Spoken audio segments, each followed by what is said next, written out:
Hello everyone! Here we are once again. Aqui estamos nós novamente, agora para falar sobre os modal verbs, que são os verbos modais em inglês. Os verbos modais eles funcionam um pouquinho diferente dos demais verbos. Eles são verbos que têm certa autonomia, são verbos que têm a sua própria autonomia. Ele vai se auto-utilizar para estar fazendo a frase negativa, vai se auto-utilizar para estar fazendo a frase interrogativa e assim por diante, ok? Aqui eu elenquei para vocês os principais deles, né? Que é o can, o should, would and must. Então esses são alguns modais. E olha o que é interessante. O modal, a gente não tem aquele to antes. Lembra que a gente nos outros verbos normais, a gente sempre tem um to para deixar ele na forma original? Com o modal isso não acontece. O modal ele tem essa forma dele aqui e sempre vai ser essa forma. E ele não pode ter aquele to antes e ele também não pode ter nenhum to depois. Tá? Isso é bem importante de você saber que, por exemplo, nessa primeira frase aqui, ó, você está vendo que se fosse um outro verbo, que a gente sabe que quando a gente tem dois verbos, geralmente vai um to no meio, né? Aqui, com os modais, isso não ocorre. Então, o primeiro modal aqui que a gente vai falar é o can. O can vai dar uma ideia de poder, conseguir, ter a habilidade de, tá? Então, essa aqui é a ideia do can. Olha o exemplo. I can dance. Eu consigo dançar, eu posso dançar, eu tenho a habilidade de dançar. É assim que a gente estrutura a frase. Então essa frase aqui, afirmativa. Na frase negativa, a gente só pega o... Lembra que eu falei para vocês que a gente utiliza o próprio verbo para fazer negação? Então olha aqui, ó. I can't dance. Então eu não consigo dançar. I can't dance. E tá vendo que o ênfase não é tão grande, né? Geralmente o pessoal percebe que é uma negação, mas pela forma que a pessoa se expressa, tá? Então aqui ela falaria I can dance, tranquilo assim. Na outra ela poderia falar I can't dance e o t é bem fraquinho no final, ok? E depois a gente tem a frase de pergunta, que assim como outras oportunidades, outros pontos gramaticais que a gente viu, ele faz a inversão também. Então, para eu fazer a pergunta, para perguntar, eu consigo dançar? Eu posso dançar? Eu tenho a habilidade de dançar? Eu só pego e inverto o can com o I e formou a pergunta, tá? E depois coloca o ponto final ali, ok?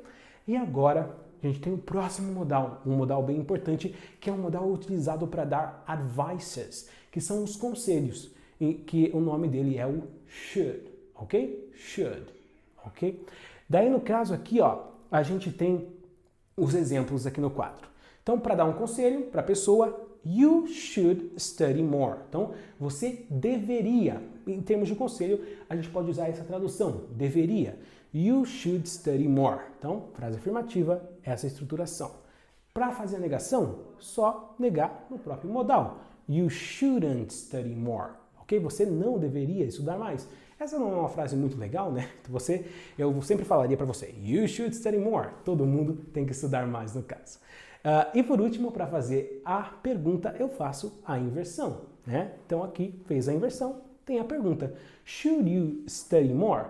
Você deveria estudar mais? Então essa é a estruturação com o should, que é o outro modal bastante utilizado em língua inglesa. Depois a gente tem um outro aqui, que é o would.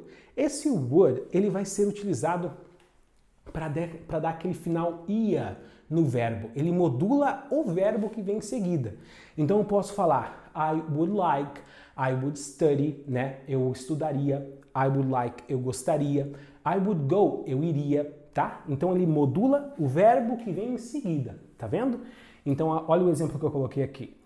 I would like to go there. Então eu gostaria de ir lá, tá bom? Essa é a estruturação. Daí aqui no caso, na negação, a gente coloca a própria negação aqui, ó. I wouldn't like to go there. Tá vendo? Só acrescentei o not, igual em todos os outros aqui, dentro da própria estruturação e falei, eu não gostaria de ir lá. I wouldn't like to go there. E depois a gente tem a pergunta, que funciona exatamente na mesma lógica de inversão. Então, would you like to go there? Então, would you like to go there? Você gostaria de ir lá? Tá? Sempre fazendo a modulação do verbo que vem em seguida, ok? Então, gostaria, estudaria, trabalharia, né? em português dá para equivaler a um pretérito imperfeito, tá bom? Daí geralmente a gente pode colocar uma complementação a mais depois. E por último, um muito interessante que é o must, que dá uma ideia de obrigatoriedade, tá? Então o must ele pode ser substituído por aquilo que a gente conhece como have to. Então eu tenho que estudar, I have to study.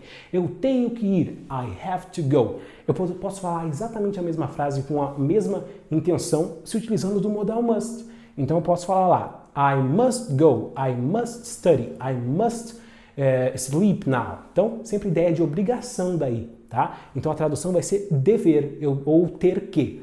Então olha o exemplo aqui, ó. I must go now. Eu tenho que ir agora, eu devo ir agora.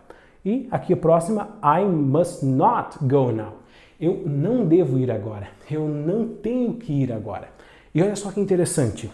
A gente pode utilizar o mustn't aqui também, pode, tranquilo, só que como o must, ele dá essa ideia de obrigatoriedade, uma ideia de obrigação, uma coisa que tem que ser feita, como é sempre feito essa frase de maneira mais enfática, o pessoal sempre prefere estar colocando a forma completa, tá? Em vez de falar mustn't, falar must not, e enfatizar a frase.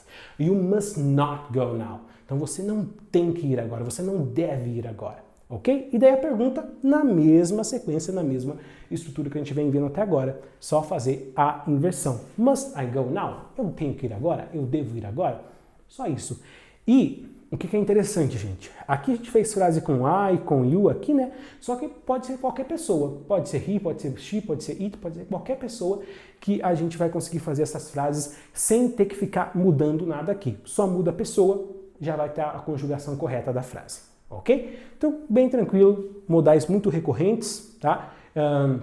A gente tem também meio que o passado do can, né? Que é o could, que seria só colocar um C aqui, ó, na frente dessa outra aqui, já vira could, e a gente pode utilizar como se fosse um passado dessa primeira, né? Então, eu podia trabalhar, eu podia dançar, eu podia... Então, coisas relacionadas ao passado. Então, a gente também pode fazer equivalência aqui do can com could na sua forma de passado. Ok? Então, esses são os principais, são os mais recorrentes e esses são os modal verbs muito importantes em língua inglesa. Ok? Thank you so much for watching and see you guys soon. Bye.